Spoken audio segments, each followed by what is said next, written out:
This message is for the Al Rashid Mosque and its worshippers and any other mosque here in Alberta or Canada. I prayed to God for some clarity and some wisdom as to what to do in this situation. And I pretty much came away with the message to just tell the truth. So that's what I will do. I intended no direct harm to the Al Rashid Mosque and its worshippers.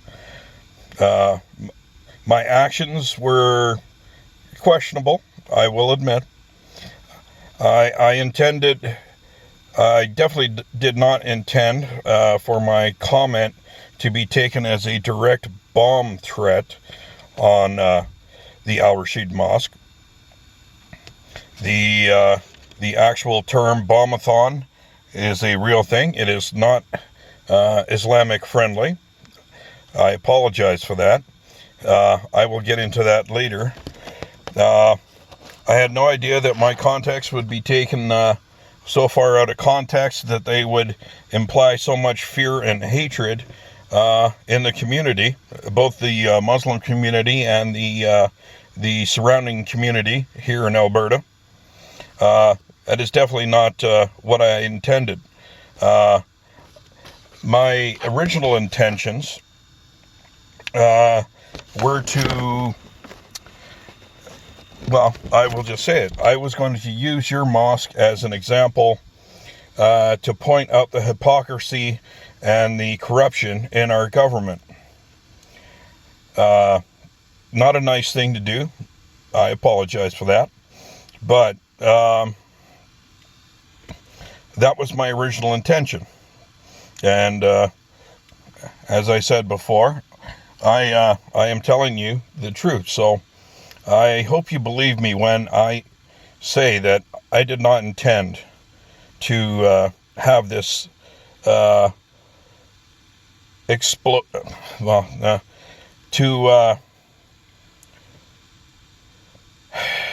The right word escapes me at the moment. I didn't expect this all to happen the way it has. It has definitely gotten out of control, and it has caused more fear and stress than what was originally intended. Having said that, I am inspired by the fact that people from the mosque and the Muslim community have reached out to me. I must say thank you to Isa. You know who you are. Members of the Al Rashid Mosque will know who he is. He and I had it was a heated exchange for a little bit. It turned into a conversation, and I came away with the realization that even though I have read an abridged English version of the Quran, that there are many things I still do not understand about the Islamic religion, the Islamic way of life. The fact that someone from your religion and someone from my religion, both our communities, can look at the same message and come away with two different ideas or meanings.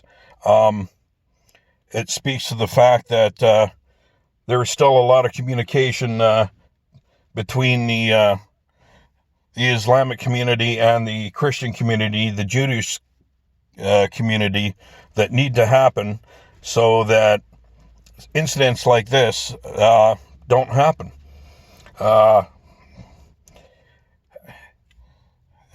You know more than I the amount of stress and fear that has gone on. I can only, look at the response on social media, and I am shocked at what is being said out there. I apologize for that. Like I said, my original intention wasn't pure as far as you guys go, but upon reflection and upon praying for guidance, like I said, it dawned on me that there might have been something good that comes out of this. I do not know if the Muslim community here in Edmonton, here in Alberta, is aware of the fact of just how rampant the COVID-19 outbreak in Iran is. I do not know if you realize just how bad the outbreak in Saudi Arabia could be. It has just started. There's only 157 deaths in Saudi Arabia right now, but 150 of the royal family and the royal, shall we say, entourage is infected. The king himself has secluded himself away to prevent catching COVID-19. I am not using this as an excuse. I am just saying, I do not know if you're aware of just how bad this disease can be, not because of its lethality, but because of just how hard it is to prevent the spread of this disease. Like I said, I don't want to tell you what to do, but I urge you to consider the fact that not listening to the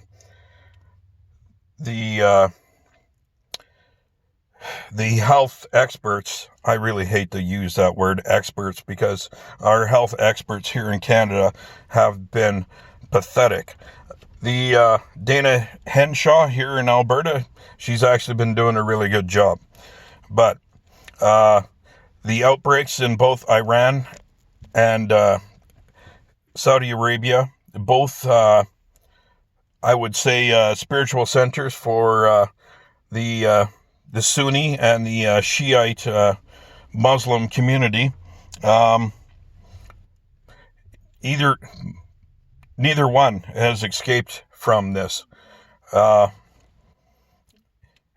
It's a devastating thing if it is not treated properly, and I would hope that you guys take the COVID-19 protocol seriously, and it's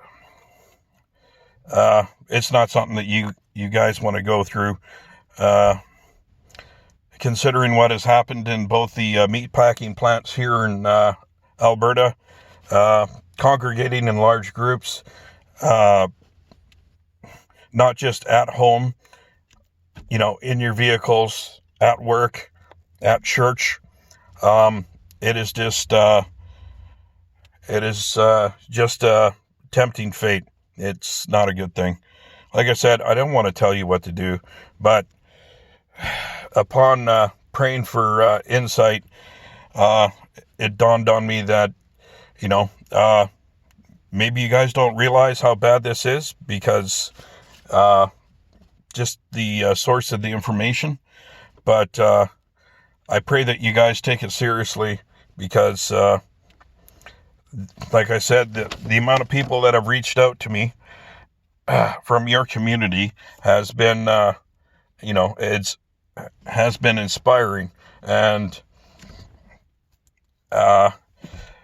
any further learning that I might be able to do by having conversations with people from your mosque or your community will be lost if I don't say something about it, okay? So I don't mean that as an insult. I mean that as advice from someone that, let's just say I've come to appreciate certain things about your community. All right. Like I said, this is gotten way out of control as to what my original intentions were. My original intentions were to report you to the COVID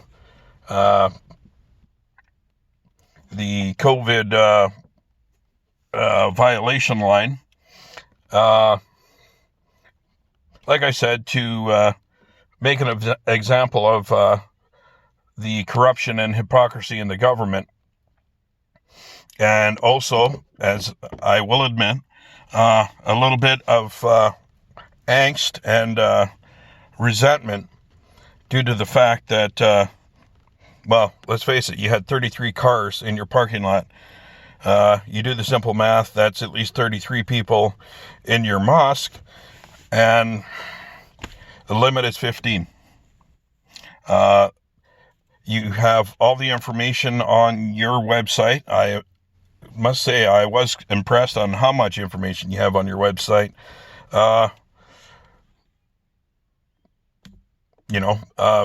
Please take it seriously. All right. Once again, I would like to thank Isa and all the other people that have come out and said that they pray for me, and I have been praying, and turns out that well, maybe something something good will come about from all of this. I hope so. All right. As a last word, I do not intend any harm to the Muslim community, or here in Alberta, or in Canada, and especially not the Al Rashid Mosque and its worshippers. All right. Thank you.